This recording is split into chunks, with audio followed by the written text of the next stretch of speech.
It's a question I get pretty often. Can listening to music help you study more effectively, or is it just a distraction?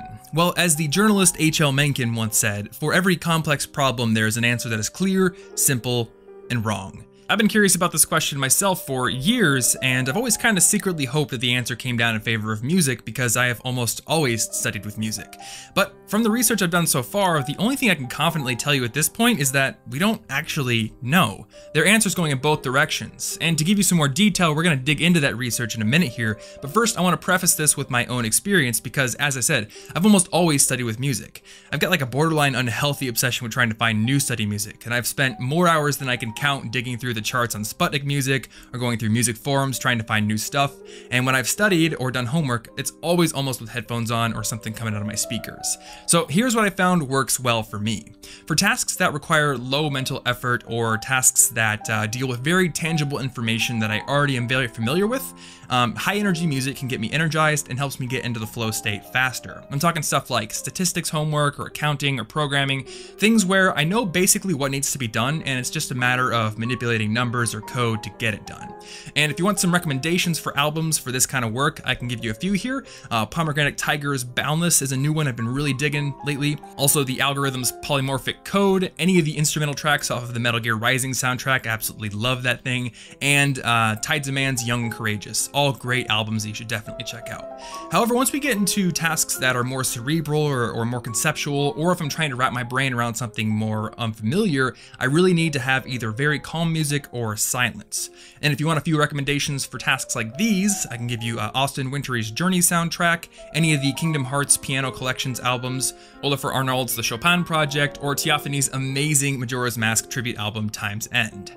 And regarding silence, studying in silence can work really well for me at times, but other times it gets really distracting because my brain starts picking out all of the little intermittent environmental noises that you can't really control. It's almost as if my brain knows it's trying to use silence to concentrate better, so it starts like picking those things out and being like, it's not actually silent, man. Kind of like what happens if I tell you, whatever you do, do not think about fluffy red pandas. What are you thinking about? So if you have this problem as well, calm music isn't the only solution. You can also try like a white noise generator like Simply Noise, or an environmental sound generator like Rainy Mood or Cognitivity. Basically, if you deliberately set up the noise yourself, I found that it kind of helps to calm that distraction a little bit. So the other question I get a lot is lyrical music fine, or does it have to be instrumental all the way? And what I found is for that former type of work where it's either lower mental intensity or very math or logic based, lyrical music is fine because I can pretty much tune it out and just kind of focus myself on that work. But once we get into the more conceptual work, or especially when I'm reading, it has to be instrumental all the way. Anything with lyrics will just pull at my attention and distract me a ton. And this experience is actually right in line with the opinion of the late Stanford University professor Clifford Nass, who was known for his research into multitasking. And Nass said, music with lyrics is very likely to have a problematic effect when you're writing or reading, but probably less of an effect on math if you're not using the language processing parts of your brain. Okay, so we've gone over what works for me, and I can confidently say through years of experimentation that it's probably going to keep working for me this way in the future, but what does science have to say about it? Well, as I alluded to in the intro, the answers are kind of mixed. For example, one study done in 2013 at the University of Maryland tested 32 students on several different math tests in different music conditions. They had silent music, high-intensity music, and low-intensity music, and what they found is that the students scored best under the silence condition, with the low-intensity music beating out the high-intensity music for second place. And by low and high, I mean like classical piano music versus death metal. So they didn't really have like a nice balance between the music. They went one extreme and another extreme. Still, that's irrelevant to the fact that the silence condition beat out both music conditions in that study. However, another study in France done with 249 participants found that the students who watched a lecture while listening to classical music scored better on a subsequent test than the students who watched that same lecture while listening to nothing. So the answers differ. And to my knowledge, there hasn't yet been a truly large-scale study on music's effect on the brain. But with the results we have right now, I think we can still make a couple of different conclusions. First, it seems clear that high-intensity music or music with lyrics aren't really good choices when you're reading, or when you're doing something that has to do with language, or when you're trying to wrap your brain around something that's totally unfamiliar to you. And secondly, more generally, it could be that music is a kind of give and take thing when it comes to your brain. It might be that in an objective sense, it is distracting, but it also raises your positive emotions, it can lessen your anxiety, and it raises your motivation to stay focused. And the net benefit or net deficit is going to depend on who you are, what kind of work you're doing, and what the specific kind of music you're listening to is. And that third factor, the specific type of music, brings up another question.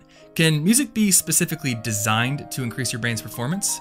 Well, stay tuned because in next week's video, that's exactly what we're going to be covering. In the meantime, if you want to check out any of those albums I mentioned earlier, they're going to be linked up in the blog post for this video, along with my Ultimate Study playlist on YouTube here. And if you want to discuss this video or get more music recommendations from other students, you can check out the official discussion thread for this video in the College Info Geek community linked down below. That is it for this week's video, so hopefully you found it useful, and if you did, you can give it a like to support this channel, and I would really be curious to hear what your experience with studying with music is, so let me know either in the discussion thread or in the comments down below, and as always, thank you so much for watching, and I will see you next week. Hey there guys, thank you so much for watching this video. Now if you want to get new videos every single week on being a more effective student, you can click that big red subscribe button right there. And also I wrote a free book on earning better grades, so you can click the picture of the book if you want to get one. Also, if you want to find the blog post for this video with links to a lot of the playlists I mentioned and some of the studies I talked about as well, click the orange button right there. In last week's video, I talked a bit more about the College Info Geek community that just launched, so check it out if you want some more details on that. And if you want to connect, I'm in the community all the time. I'm also on Twitter and Instagram at Tom Frankly, or you can leave a comment down below.